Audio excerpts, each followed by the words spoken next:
아니 먼저 제가 완전히 뭐 특허 전문가라고 하긴 좀 그렇고 저는 대학 교수로서 특허에 관심이 있고 어떻게 하다 보니까 특허 업무랑 많이 관련된 일을 하다가 이렇게 된 건데요. 이런 귀한 자리에 발표하게 된 걸 영광으로 생각하고요. 제가 특허를 이제 개발해 오면서 아니면 그동안 통신을 쭉 해오면서 표준 특허를 어떻게 하면 잘 개발할 수 있는지에 대한 개인적인 어떤 그런 전략 아니면은 그것이 대학이나 아니면 다른 회사들 지금 막 시작하려는 회사들에게 도움이 되는 그러기를 바라면서 자료를 준비했습니다. 물론 이미 잘하고 있는 삼성이나 LG나 이런 대기업에는 사실은 어쩌면 이게 해당이 약간 안 될 수도 있을 것 같아요. 이미 너무 잘하고 있으니까요. 그런데 그 외에 대학이나 아니면 지금 이제 중견 중소기업들 그런 경우에는 약간 도움이 될 수도 있을 것 같습니다. 예. 어, 일단은 제가 처음 저 설명드릴 거는 뭐 그렇습니다. 이동통신 표준 규격에 매칭하는 표준 특허를 어떻게 개발하게 되냐 그런 이제 사례 겸 아니면은 경험 위주로 발표드리도록 하겠습니다. 일단 현재 상황을 좀 보면은 단국대학교가 제가 알기로는 우리나라에서 통신 이동통신 표준에 매칭되는 그런 표준 특허를 갖고 있는 몇 안 되는 대학이라고 알고 있습니다. 그리고 지금 단국대학교가 그동안 제가 원래는 약간 제 소개를 잠깐 드리자고 하면 제가 왜 갑자기 이런 걸 하게 됐냐면은 저는 96년도에 삼성종합기술원에 입사를 했었고요. 통신을 이제 공부를 하고 입사를 했고 그다음에 바로 그 다음에 이제 통신이 필요하다는 이유로 네트워크 사업부 지금 요새 별로 경기가 좋지 않은 삼성전자 네트워크 사업부로 이제 전배 일종의 이제 옮기게 됐습니다. 그래서 거기서 제가 처음에 일했던 게 이동통신 기지국에 들어가는 모뎀 개발을 했었고요. 그다음에 조금 있다가 또 이제 해외 사업이나 이런 여러 가지 프로젝트를 하면서 모뎀 외에 이제 시스템 전체를 좀 보는 일을 하게 됐습니다. 그래서 제가 쉽게 생각하면은 이동통신 시스템에는 액세스 네트워크 기지국 쪽하고 이제 코어 네트워크 쪽이 있는데 저는 기지국 랜 쪽이죠. 라디오 액세스 네트워크 설계를 이제 오래 했었습니다. 오래 하고 그래서 2G도 하고 그다음에 이제 3G 약간 하다가 제가 중간에 해외 학술 연수가 있어가지고 미시간 대학에서 5년 이제 박사학위를 하고 다시 돌아와서 제가 2006년부터 한 게 뭐였냐면은 LTE 개발을 우리나라에서 최초로 시작한 사람 중에 한 명입니다. 그래서 지금 여러분들이 우리가 많이 사용하는 LTE 지금 기지국 삼성 거 돌아가잖아요. 그러면 거기에 제가 처음 설계한 사람 중에 한 명입니다. 그래서 그러고 하다 보니까 이제 시스템 설계를 하려면 잘 아시겠지만 개발도 봐야 되지만 표준 규격을 다 웬만큼 알아야 되거든요. 그러니까 표준 규격을 쭉 보고 시스템 설계하다 보니까 당연히 스코프이 넓게 되고요. 그러다가 이제 회사에서는 그런 업무를 주로 했었고 그러다가 제가 이제 LTE 개발을 마치고 원래 삼성에 굉장히 오래 있으려고 했는데 중간에 그냥 나오게 됐습니다. 그래서 2010년 9월부터 밖에 나와서 이제 삼성을 그만두고 나와서 대학 교수로 있으면서 이제 일을 했는데 삼성에 있을 때는 제가 되게 아이러니하게 특허를 한 건도 안 썼어요. 물론 이제 특허를 쓰라는 되게 프레셔가 되게 많았는데 제가 맨날 핑계 대는 게 핑계 겸 사실인데 너무 바빠서 그거 쓸 시간이 없다. 저는 그냥 패스해 달라 그러고 그냥 넘어가고 그랬던 것 같습니다. 그러다가 이제 제가 학교 2010년에 와서 이제 그러면은 일종의 되게 자유인이 됐으니까 그때부터는 이제 뭐 이런저런 연구하다가 그때 2014년 13년쯤에 약간 어떤 분위기가 있었냐면은 앞으로 다가올 통신은 초저지연 통신이 굉장히 중요해질 거다. 그동안은 데이터 렉이 높은 쪽만 굉장히 중요했었는데 앞으로는 지연 시간이 되게 짧은 통신이 여러 가지 뭐 자동차나 여러 가지 제어할 때 굉장히 중요하니까 그런 통신이 앞으로 중요해질 거다라는 거를 이제 제가 알게 됐어요. 그래서 제가 5G라는 얘기도 나오기도 전에 그러면 초저지연 통신을 하려면은 어떻게 통신을 해야 될까를 그냥 그동안 쭉 경험했던 알고 있던 지식을 기반으로 이제 생각을 해서 이제 완전히 개념 특허죠. 초기 개념 특허인데 그것들을 이제 생각을 하게 됐고 그래서 그거를 사실은 그것도 뭐 이렇게 특허를 쓰려고 쓴 게 아니라 어떤 과제 제안을 해야 되는데 약간 뭐랄까 뭐 건수가 있으면 좋다고 해가지고 이제 특허를 거의 뭐 며칠 만에 쓴 것 같아요. 그래서 그냥 특허를 그 당시에 초저지연을 하려면 이렇게 해야 된다. 예를 들어서 뭐 제일 대표적인 게 여기 통신 표준 아시는 분들 계시겠지만 MCS 레벨이라고 그 채널 상태에 따라서 전송하는 포맷을 정해야 되거든요. 근데 그걸 정할 때 그 약간 공격적으로 하느냐 좀 보수적으로 안전하게 하느냐인데, 제가 생각한 건 뭐냐면 초저지연을 하려면은 이 데이터를 보내고 나서 에러가 나서 재전송이 절대로 일어나면 안 된다.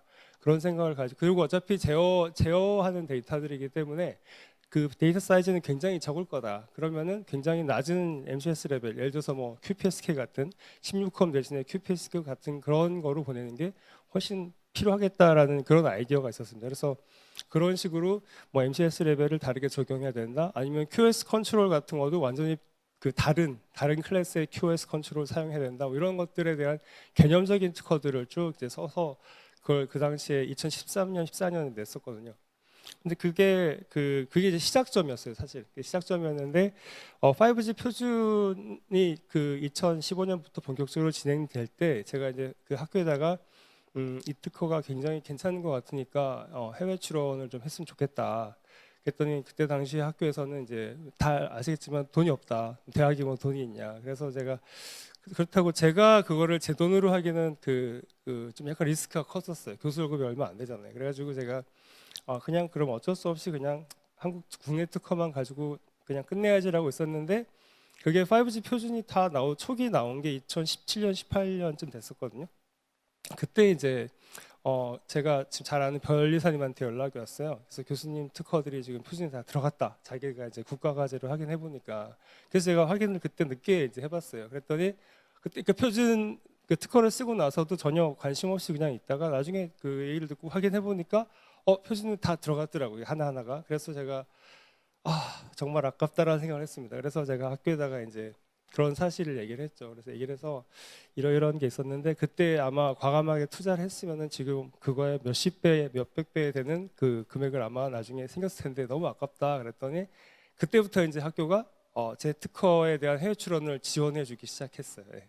그래서 제가 그때부터 계속 특허를 쓴 것들을 이제 해외 출원을 계속 하게 됐고요. 그래서 지금까지 한 거의 제가 국내 특허, 해외 특허에서 그 이동통신 분야에 표준 매칭된 특허가 한 10건쯤 있어요, 지금. 그러니까 지금도 계속 나오고 있는데, 그래서 지금 그러다가 이제 그래서 어떻게 보면은 국내 대학 중에서 실제로 표준이 클레임 차트 나와서 매칭된 걸로 확인된 특허들이 그렇게 있는 거로 지금 이제 알려져 있습니다.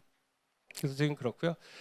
그래서 지금 그다음에 지금 제가 쓴 특허들 중에서 이제 특히 그 확인된 것들은 지금 아반치 풀에 등록하는 작업을 하고 있고, 최근에는 시스벨에도 지금 이제 추진하고 있습니다. 네.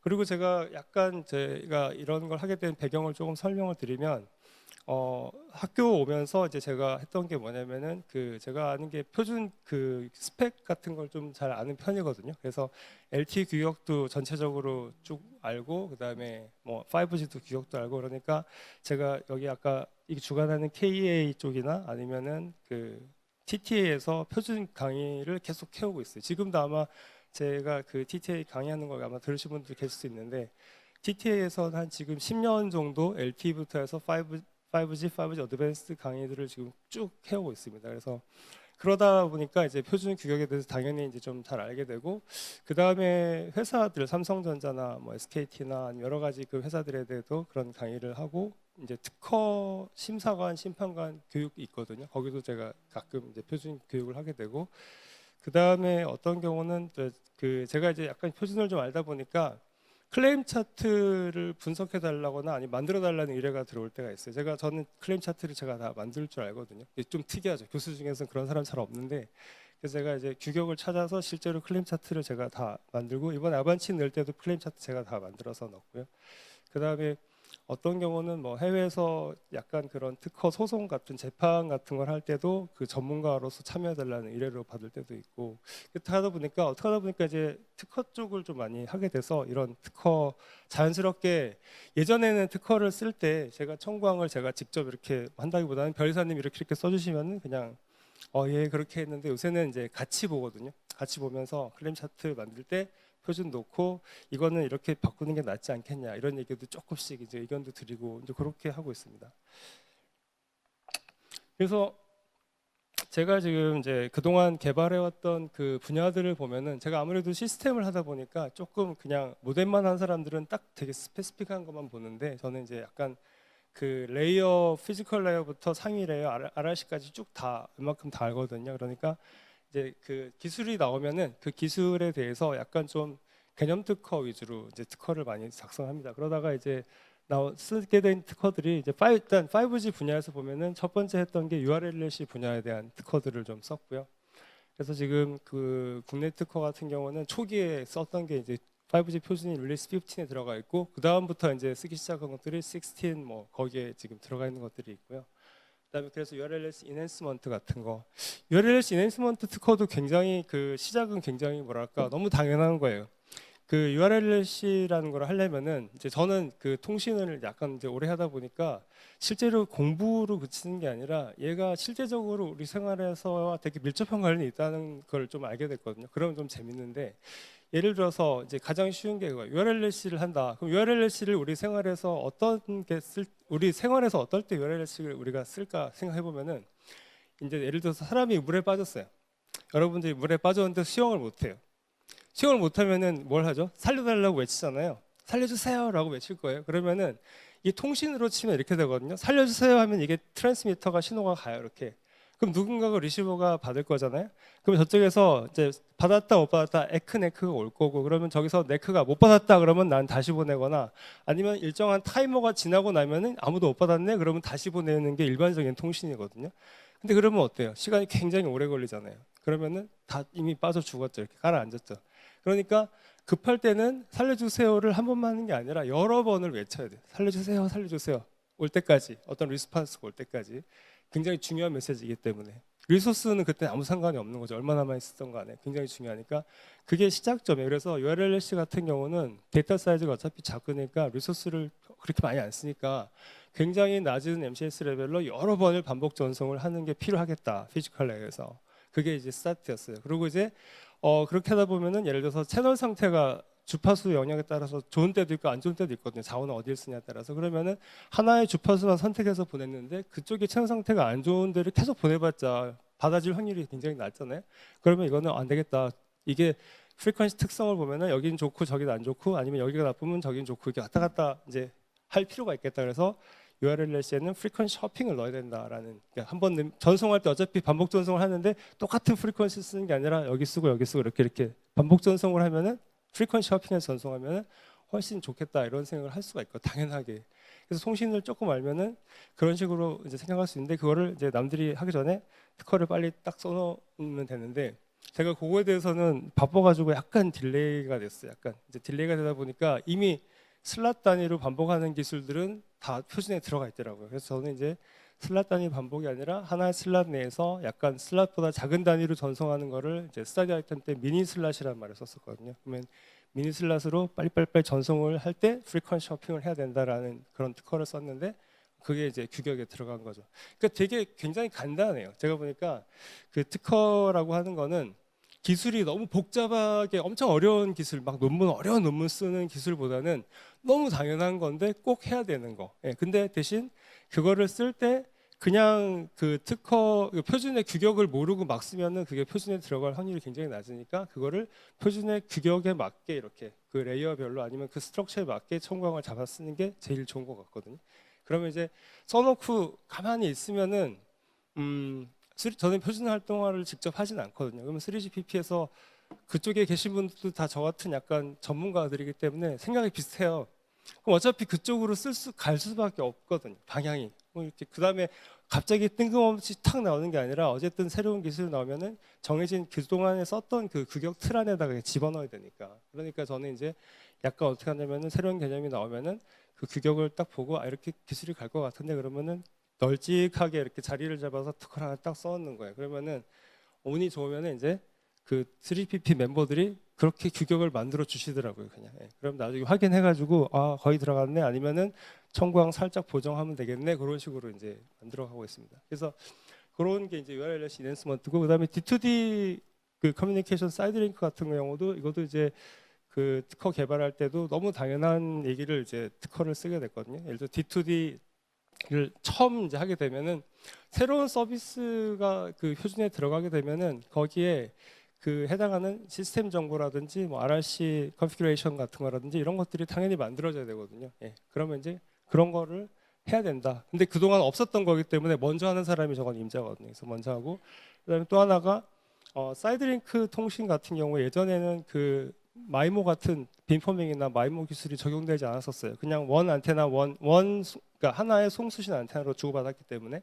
그런데 이제 제가 그때 처음 생각한 게 뭐냐면은 어차피 자동차 간의 통신을 할 때도 데이터 레이시 높은 게 필요할 텐데, 예를 들면 단말기 간에 그러면은 멀티 안테나 기술이 당연히 들어가야 될 것 같은데라는 생각이 들었어요. 그래서 제가 그 사이드링크 처음 기술이 나올 때 그러면 사이드링크 TX, LX 간에 멀티 안테나 통신하려면은 뭐 CSRS라든지 채널 정보 같은 게 주고 받아야 되겠다라는 생각이 당연히 들어서 그냥 특허를 거둬 써놨거든요. 근데 그것도 특허 표준에 들어갔어요. 그러니까 너무 약간 뭐랄까 어떻게 보면은 약간 콜럼버스의 달걀 같아요. 이렇게 딱 깨놓고 보면은 그거 다 할 줄 알잖아 이런 건데 이제 생각을 처음에 하기가 쉽지가 않은 거죠. 예. 그래서 그런 것들을 하게 됐습니다. 그리고 랜 슬라이싱 특허들도 좀 있는데요. 랜 슬라이싱 같은 경우도 5G 처음에 나온 개념이 네트워크 슬라이싱이라는 개념이 있었어요. 네트워크 슬라이싱이라고 하는 게 5G의 코어하고 랜 쪽에 그 특정한 서비스별로 슬라이스를 만들어서 그 약간 아이솔레이션된 리소스를 사용해서 비용 절감을 할 수 있는 그런 개념인데, 그 이제 5G 초기 규격에 보면은 네트워크 슬라이싱을 하기 위해서 네트워크 슬라이싱이라는 거는 이제 랜과 코어 네트워크가 다 돼야 되는데 코어 네트워크 쪽은 굉장히 활발하게 진행이 됐었어요. 거기는 좀 구현하기가 쉬우니까. 그런데 랜 쪽은 약간 완전히 소프트웨어나 이런 쪽으로 구현하기가 쉽지 않았었거든요. 그래서 제가 이게 완전한 네트워크 슬라이싱이 되려면은 이 랜 쪽에도 당연히 슬라이싱이 들어가야 되는데 왜 표준화가 안 진행되지? 그리고 이제 그쪽에 해당되는 그 특허들을 좀 써놨었어요. 예를 들어서 뭐 랜 슬라이싱을 하려면은 뭐 랜덤 액세스 리소스들도 슬라이스별로 분리해놔야 되고 이런 얘기들을 써놨었거든요.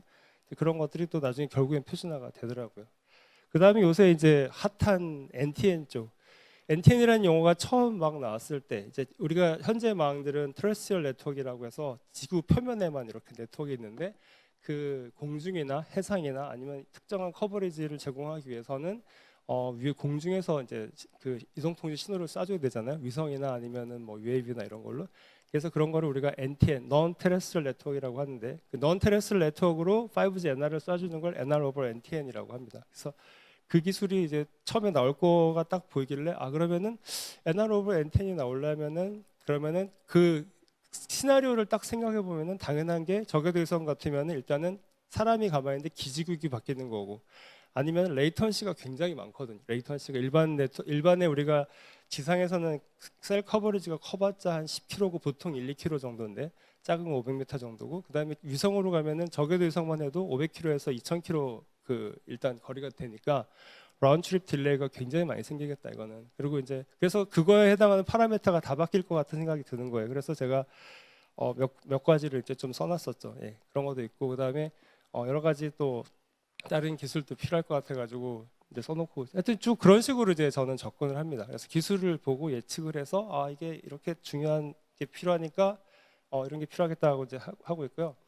그래서 이쪽에 이제 특허들이 좀 나왔고 지금도 계속 나오고 있는 편이고 그다음에 이제 최근에 몇 년 전부터 관심 있던 게 6G 기술입니다. 6G 기술 굉장히 많은데 6G의 다양한 기술들이 굉장히 많은데 다 이제 보지는 못했고 제가 이제 최근에 특허를 써놓은 게 그 LOS 마이모라는 그 저기 새로운 분야인데 6G에서 저게 들어갈지 안 들어갈지 모르겠어요. 살짝 이제 리스크가 있는 분야긴 한데 저거는 생각할 때 제가 어떻게 저걸 시작하게 됐냐면은 6G가 되면은 주파수가 높아지고 공중이나 이런 데서 통신을 많이 할 텐데 그럼 라인 오브 사이트 환경이 굉장히 많을 거다. 그 라인 오브 사이트 환경이면은 기존에 있는 그 스페셜 멀티플렉싱이라고 하는 마이모로는 랭크가 1밖에 안 나오기 때문에 할 수가 없거든요. 데이터 레이시 안 나와요. 그래서 그러면은 라인 오브 사이트 환경에 맞는 마이모 기술을 필요로 할 것이고 그럼 그거에 대한 시그널링 같은 게 어떻게 만들어져야 되는지 그거에 대한 특허를 썼습니다.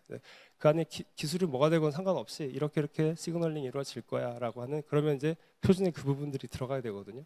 그거랑 그다음에 이제 6G에서 최근에 핫하게 떠오르는 게 인터그레이트 센싱 앤 커뮤니케이션. 저거는 통신과 센싱이 결합돼서 약간 그 네트워크 일종의 레이더라든지 어떤 그런 역할을 하는 아니면 센서들을 해서 통신하는 그런 새로운 시나리오인데 적어도 약간 새로운 개념들이 있다 보니까 이렇게 저걸 하려면 이런 게 돼야 되겠네라고 이제 몇 개 써놓은 게 있습니다. 그리고 6G가 되면은 초 광대역 통신이 필요하게 되겠더라고요. 그래서 그런 것들을 저거 말고도 지금 뭐 연구하는 것들이 있는데 여기 다 언급하지 않고 어쨌든 이런 쪽으로 지금 당국대가 갖고 있는 특허가 있습니다.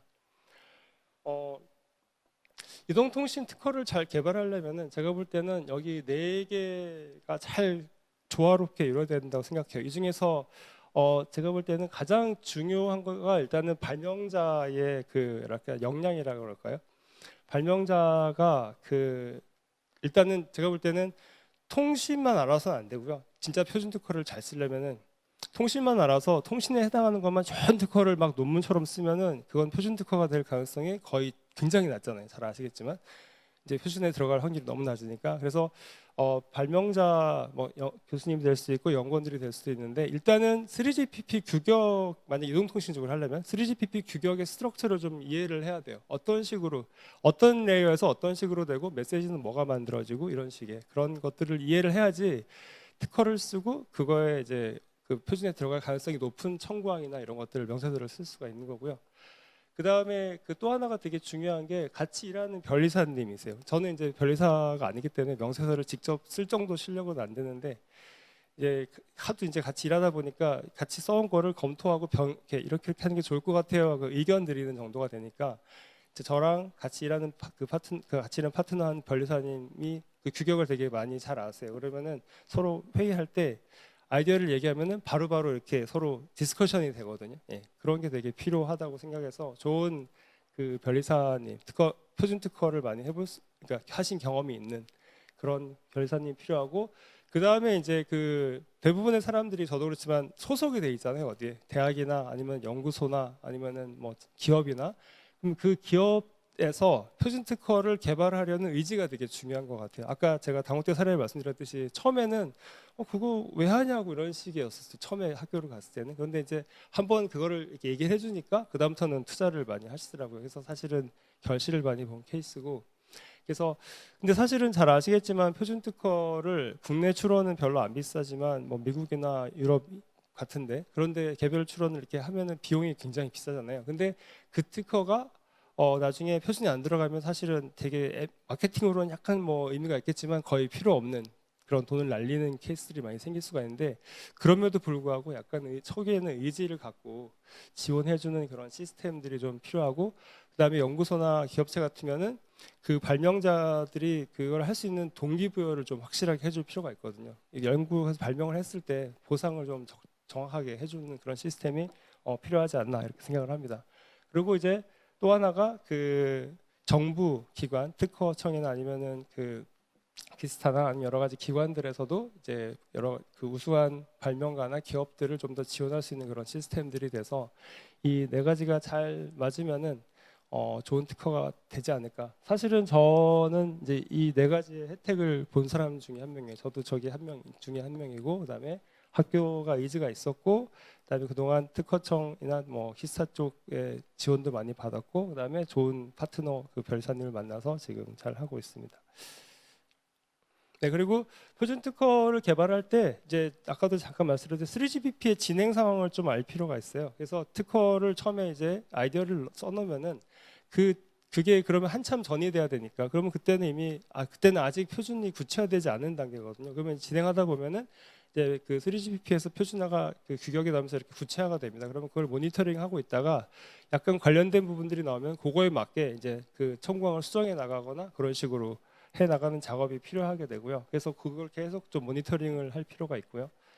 그래서 일단은 처음에 이제 특허를 써놓으면은 일단 규격을 공부를 좀 새로운 규격에 대한 공부를 하고 그거를 이제 클레임 차트를 만들어 가면서 실제로 이게 어디가 빠졌는지 아니면 어떤 클레임을 어떻게 바꾸는 게 좋은지 아니면은 기존에 없던 클레임이 있으면은 이걸 가지고 뭐 CL 한다거나 분할처를 한다거나 이런 식으로 해서 좀 더 이렇게 특허 포트폴리오를 좀 강화시키면서 어쩌면 이런 경우도 있어요. 처음에 낸 특허는 청구항이 표준의 매칭이 되게 정확하게 안 됐었는데 이걸 좀 더 클레임 차트 분석을 하다 보면은 이걸 이렇게 쓰는 게 더 나을 것 같은데라는 생각이 많이 들거든요. 그러면 이제 약간 보정을 해가지고 다시 출원한다거나 분할 출원한다거나 그렇게 하면은 좀 더 매칭이 좀 잘 되는 특허들이 나오는 것 같습니다. 그래서 이런 작업도 이제 필요하게 됩니다. 그래서 이걸 하려면은 그래서 발명자하고 변리사님이 규격이랑 그 기술을 정확하게 그 할 줄 아는 게 되게 중요하고요. 그 다음에 또 하나가 이제 여기다 언급하진 않은데 영어로 그 청구항을 쓸 때 그 참 제가 이제 그 클레임 차트를 요새 분석을 많이 하다 보니까 되게 중요하더라고요. 영어로 청구항을 쓸 때 그냥 잘 못하시는 분들은 그냥 번역만 해요. 한국어로 쓴 걸 번역만 탁 해가지고 쭉 쓰는데 그 나중에 그게 실제로 이제 소송에 간다거나 그 특화의 가치를 평가할 때 아니면 풀에다 넣을 때 보면은 그 용어 하나 잘못 써가지고 떨어지거나 무효되는 경우들이 굉장히 많더라고요. 그래서 그런 것들도 굉장히 좀 중요하다고 저는 생각을 합니다. 네. 예, 그냥 제가 잘 알지 못하는 상태, 제가 아는 경험으로 해서 말씀드렸는데 도움이 되시기를 바랍니다. 감사합니다.